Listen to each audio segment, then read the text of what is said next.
Decoding Skills Development Legislation with your host, Darren Vandenberg. I'm now going to discuss Standard eLearning Standard 8. eLearning Standard 8 says the following.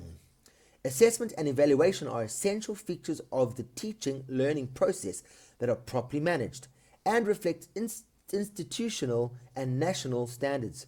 Assessment and evaluation are based on the stated program objectives.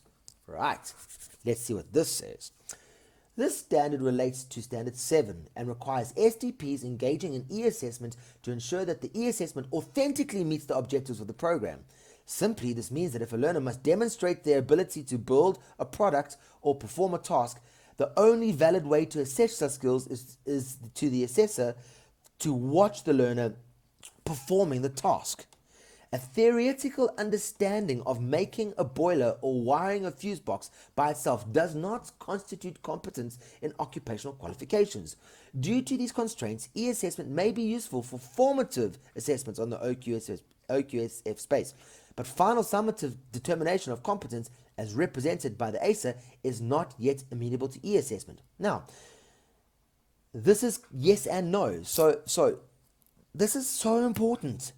You cannot assess someone's ability to do something by writing an exam.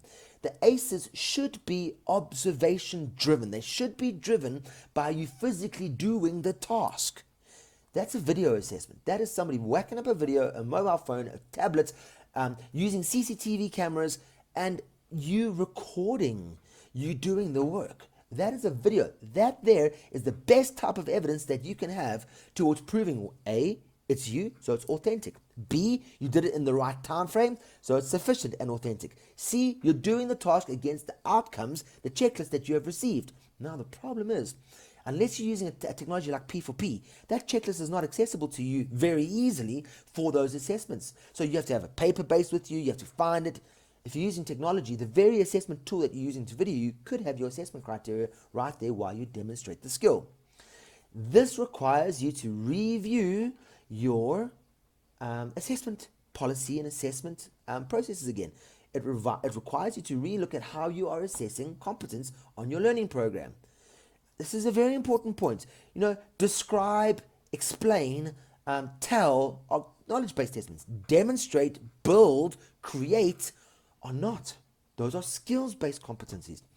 Now, P4P provides for this very well, because once the assessment criteria is in P4P, we have defined for the learner in the technology what the required evidence is, and we help our clients unpack that.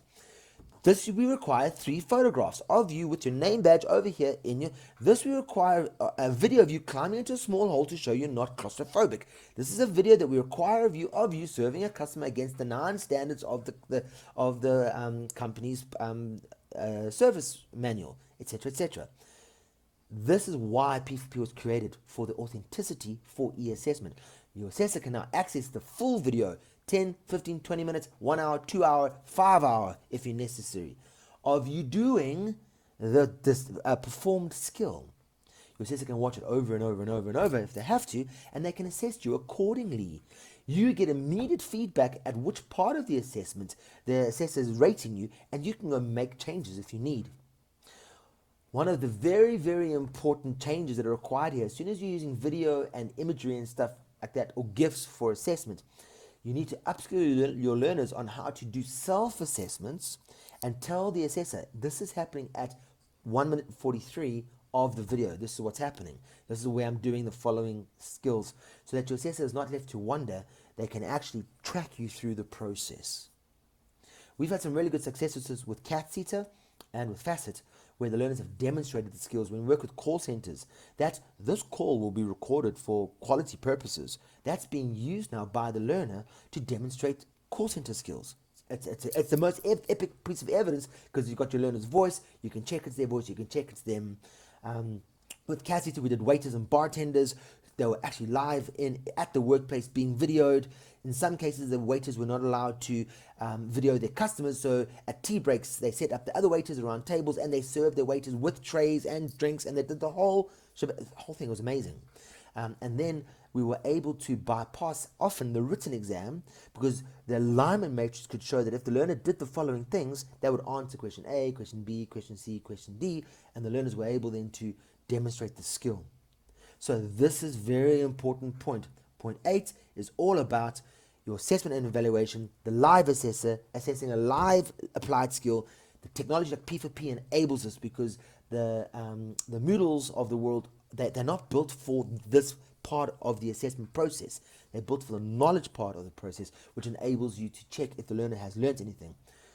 This point also points directly to RPL, recognition of prior learning, because if your portfolio of evidence requirements and evidence tools are updated and built really well, you can use the same tools for RPL for the same qualification, and you kill two birds with one stone. So that was point 8. Great point.